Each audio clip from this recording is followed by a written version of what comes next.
उर्मिला पराशर। राधे राधे।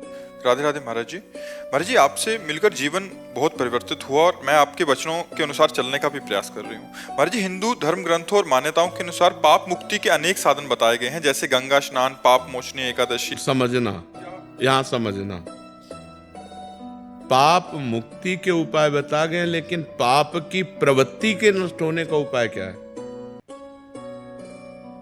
ऊपर से हमारे अस्त्रों द्वारा सब काट दिया गया, लेकिन उसकी जड़ बची हुई है, तो और नए किनके आ गए।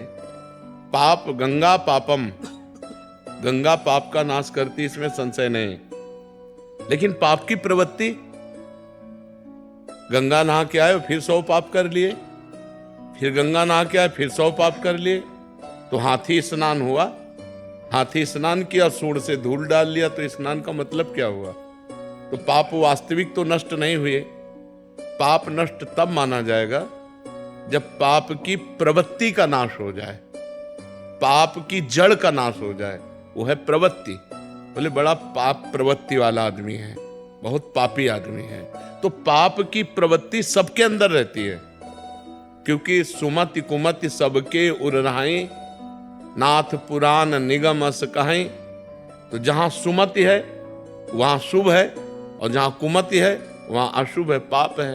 तो कुमति सुमति सबके उड़ रहे, कभी कुमति जोर कर गई तो पाप बन गया, कभी सुमति जोर कर गई तो पुण्य बन गया।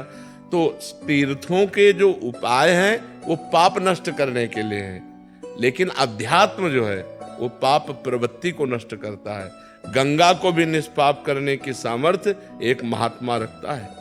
तीर्थी कुर्वन्ति तीर्थानि, तीर्थों में चरण रख दे तो तीर्थत्व आ जाए, गंगा को स्पर्श कर दे तो गंगा निष्पाप हो जाए। क्यों? क्योंकि उसने पाप की प्रवृत्ति का नाश कर दिया।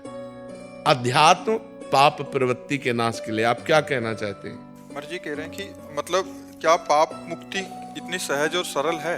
हाँ है, क्यों नहीं है। रुई का ढेर पहाड़ लगा हो, एक दिया सलाई काफी है, छोटी सी चिंगारी काफी है। आप कहोगे पहाड़ है और चिंगारी, तो लगा के देखो, एक चिंगारी डाल दो, रुई का पहाड़ भस्म हो जाएगा। पाप रुई जैसा है। पाप है क्या? भ्रम। पाप है क्या? असत। पाप है क्या? स्वाप्निक। कोई सत्य सच्चिदानंद है क्या? भूल ही तो पाप है। एक सेकंड में अनंत पापों का नाश हो जाएगा। राम कहो, कृष्ण कहो, हरि कहो, राधा कहो, अंतिम श्वास आ जाए यही राधा राधा कहते हुए, अनंत जन्मों के पाप नष्ट होकर भगवत प्राप्ति हो जाएगी। अजामिल ने पुत्र के बहाने से नारायण पुकारा तो भगवत पार्षद आ गए और उसको परम पद की प्राप्ति हुई। जीवन भर वैश्यागमन किया, जीवन भर पाप किया, और अंतिम समय पुत्र के बुलाने में, पुत्र का नाम नारायण था, बुलाया नारायण, बस इतने से काम हो गया। तो जड़ से पाप की प्रवृत्ति का नाश करने के लिए हमें नाम जप करना चाहिए, हमें शास्त्रों का सार समझना चाहिए। भगवद स्मृति, भगवद स्मृति का तार, राम राम राम, राधा राधा राधा राधा, कृष्ण कृष्ण कृष्ण। जो नाम प्रिय हो निरंतर उसको चलाओ, निष्पाप होकर इस लोक में परलोक में सब आनंद ही आनंद रहेगा। नाम जपत मंगल दिशि दशहु, दसों दिशाएं मंगलमयी होंगी। इस कलिकाल में और कोई साधन नहीं है, सच्ची मान लीजिए, एक ही साधन है। हरिर नामयु, हरिर नामयु, हरिर नामयु केवलम, कलौ नास्तेव नास्तेव नास्तेव गति अन्यथा। कलयुग में कोई और गति नहीं, और कोई गति नहीं, और कोई गति नहीं, केवल हरि का नाम है, भगवान का नाम है। जितना नाम जप करोगे उतना मंगल होगा, नाम जप नहीं करोगे तो मंगल नहीं होगा। अगर गंगा जी का सेवन करते हो और नाम जप नहीं करते हो तो पाप नहीं रोक सकते। तुम देख लो प्रवृत्ति कैसे नष्ट होगी। गंगा जी से पाप प्रवृत्ति नष्ट नहीं होती, पाप प्रवृत्ति नष्ट होती भगवान के सुमिरन से, जिनके चरणों से गंगा जी निकली। गंगा जी कौन है? भगवान का चरणामृत। गांगम वारी मनोहारी मुरारी चरणच्युतम त्रिपुरारि शिरश्चारी। जो गंगा जी हैं वो भगवान श्री हरि का चरणामृत है। वामन अवतार में जब भगवान ने अपना चरण बढ़ाया, ब्रह्मलोक गया तो ब्रह्मलोक में ब्रह्मा जी ने जब चरण की अगवानी करके प्रक्षालन किया, अपने कमंडल में डाला, तो वही भागीरथी गंगा जी हुई। भगीरथ लाए इसलिए भागीरथी कहा गया। तो हमें चाहिए भगवान का नाम स्मरण करते हुए तीर्थ अवगाहन करें, या खेती किसानी करें, या व्यापार करें, या नौकरी करें, वो सब समान है। अगर हम धर्म से किसानी करते हैं, धर्म से व्यापार करते हैं और नाम जप करते हैं, तो बिना गंगा नहाए भी भगवत प्राप्ति हो जाएगी। और गंगा नहाते हैं और मनमानी आचरण करते हैं, पाप करते हैं, तो गंगा नहाते हुए भी आपको नरक जाना पड़ेगा। पक्की बात समझ लो।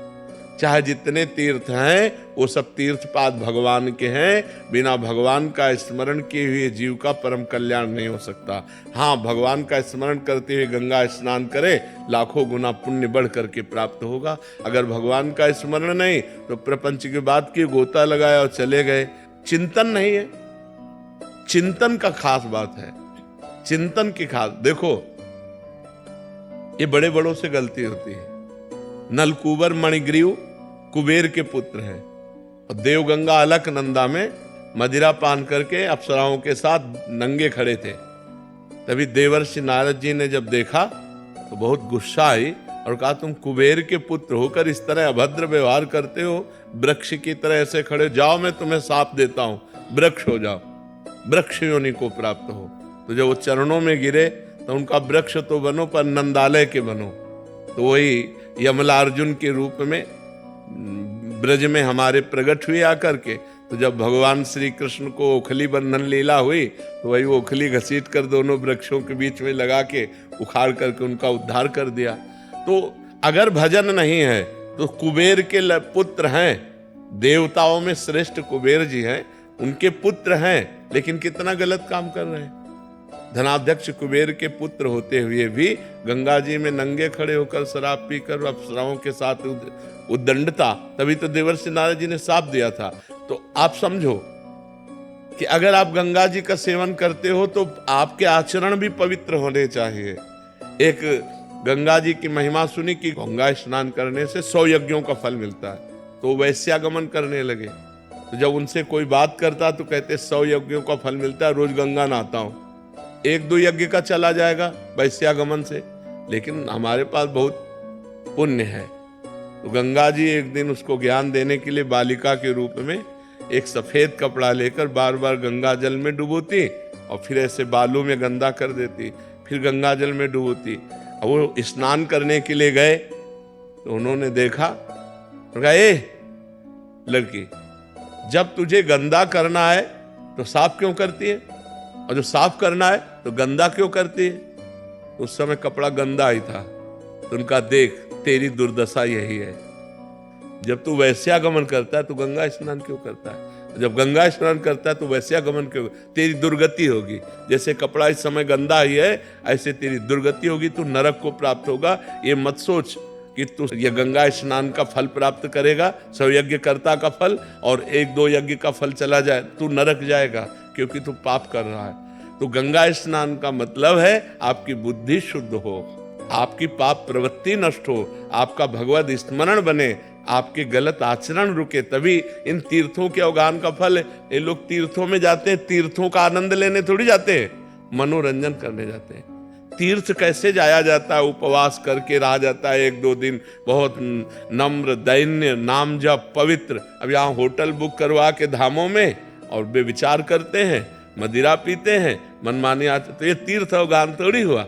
ये तो घोर पाप हो गया जो घोर नरकों में ले जाने वाला है। आजकल हरिद्वार, काशी, वृंदावन लोग भाव से तो 2-4 आते होंगे, नहीं तो मनोरंजन करने आते हैं और गंगा किनारे बैठ करके अपनी मनमानी आचरण करते हैं, खान पान में विचार नाना प्रकार। तो इससे क्या होगा? और पाप दृढ़ हो गया, घोर दुर्गति होगी।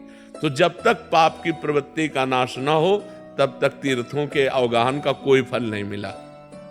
इसीलिए भगवान ने कहा है, जो तुम्हारा प्रश्न बहुत सावधानी से सुनना, व्रतांसि यज्ञ छन्दांसि तीर्था नियमा यमा यथा वरुंधेत सत्संगा सर्वसंगोपहै इमाम। मेरे को वश में करने के लिए तीर्थ अवगाहन, व्रत, नियम, धर्म, ये सब में एक ही बात है, महापुरुषों का संग। क्योंकि संत संग से प्रवृत्ति जो हमारी गलत है वो त्याग हो जाती है।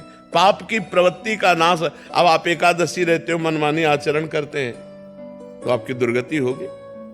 आप तीर्थयाटन करते हैं, आप गृहस्थ धर्म का पालन करते हैं, आप और भी सब, लेकिन मनमानी आचरण करते हैं, पाप करते हैं तो आपकी दुर्गति होगी। तो सत्संग के द्वारा बुद्धि का भगवान में लग जाना, इससे बड़ा कोई का फल नहीं है। भगवान शंकर जी कहते हैं, उमा संत समागम सम न लाभ कछुआन। क्यों? क्योंकि उससे हमारी बुद्धि का परिवर्तन होता है। हजारों लोग ऐसे हैं जो आकर के बताते हैं कि मुझे 1 साल हो गया, 2 साल हो गया, सब गंदे आचरण छोड़ दिए और नाम जप करता हूं, आज आपके दर्शन हुए। तो वाणी सत्संग की सुधार पहले कर दिया और मिलाया बाद में आकर के। तो सब तीर्थों के अवगाहन का फल, सब धर्म के कर्म का फल एक ही है कि आपकी पाप प्रवृत्ति नष्ट हो जाए, आपसे पाप आचरण होना बंद हो जाए, तो बात ठीक रहे। नहीं तो क्या फायदा, सब कर रहे हैं और फिर वही पाप आचरण कर रहे हैं, तो उससे कोई लाभ नहीं मिला। तो हमारे जो सदग्रंथों का लक्ष्य है वो है भगवान का स्मरण, अखंड स्मृति, हरिशरणम हरिशरणम, राधा राधा राधा। अगर ये है तो सब फल मिल गया, नहीं तो सो सब धर्म करम जर जाऊ, सो सब धर्म करम जर जाऊ, जहां न राम पद पंकज भाऊ। जोग कुजोग ज्ञान अज्ञानु, जहां नहीं राम प्रेम प्रधानु। अगर भगवान के चरणों में प्रेम नहीं तो जोग कुजोग है, वो ज्ञान अज्ञान है, वो धर्म कर्म आग लग जाए। जिसमें भगवान के नाम में न प्रेम हो, भगवान के चरणों में न प्रेम हो। महाराज जी, इसमें एक प्रश्न है कि महाराज जी, क्या तीर्थयाटन या स्नान आदि या व्रत आदि नहीं करना चाहिए? ये करना चाहिए, पर पाप त्याग कर।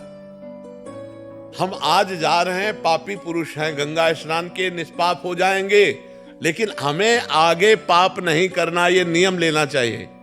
हम हरिद्वार जा रहे हैं तो नियम लेना चाहिए, आज से हम पाप नहीं करेंगे। अगर आप हरिद्वार जा रहे हैं, गंगा स्नान कर रहे हैं, अपने पाप आचरण नहीं रोक रहे, तो आपको लाभ क्या मिला गंगा स्नान का?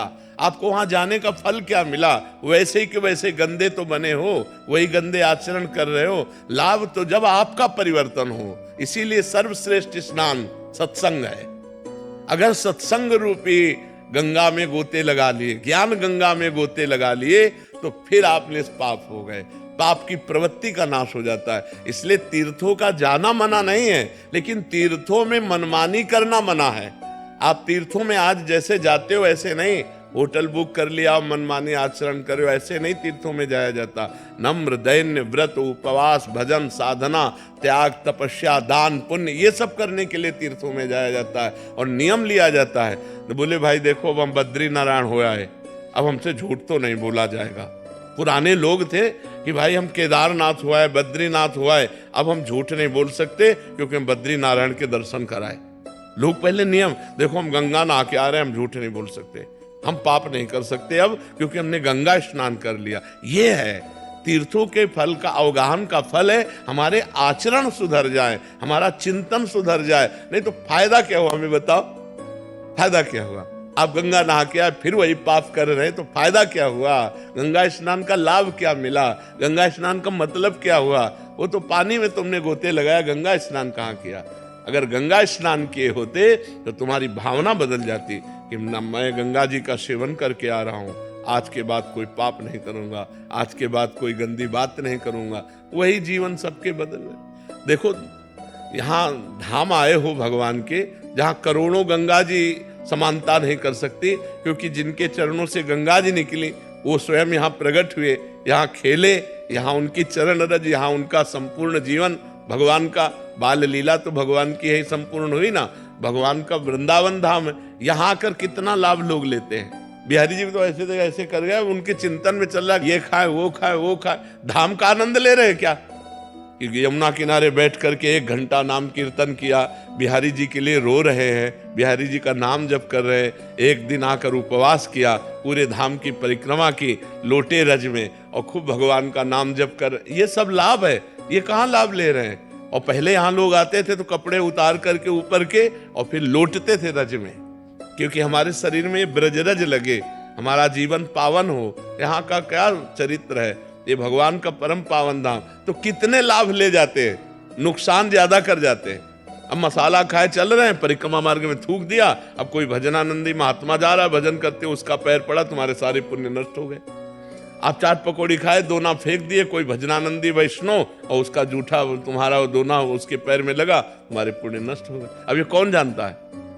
तो धाम आए तो बहुत पवित्रता पर, तीर्थों में जाए बहुत सौभाग्य, लेकिन वहां कैसे रहना चाहिए, ये वहां हमसे पाप न बन जाए, आगे हमसे कोई पाप न हो जाए, ये सावधानियां रखनी चाहिए।